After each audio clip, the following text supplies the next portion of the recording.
Breaking news হাইলাকান্দির ঐতিহাসিক রায় gas cylinder বিস্ফোরণ মামলায় বড় সিদ্ধান্ত আদালত দিয়েছে ফাঁসির সাজা রামচন্ডী ও নিমাইচাঁদপুরে এক মর্মান্তিক গ্যাস সিলিন্ডার বিস্ফোরণে বহু মানুষের প্রাণ চলে যায়। বিস্ফোরণ এতটাই ভয়াবহ ছিল যে রান্নাঘরের পরোটা উড়ে যায়, দেয়াল কেঁপে ওঠে এবং পুরো পাড়া জুড়ে ছড়িয়ে পড়ে আতঙ্ক। আদালতের মন্তব্য, এটা কোনো দুর্ঘটনা নয়, এটা গ্যাসের ষড়যন্ত্র।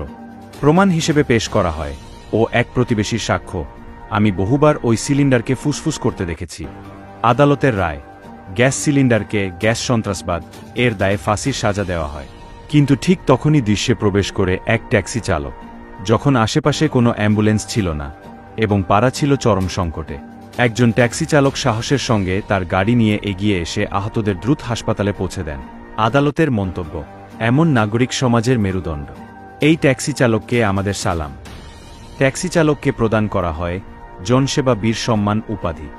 পরবর্তী শুনানি 5 বছর পর অনুষ্ঠিত হবে।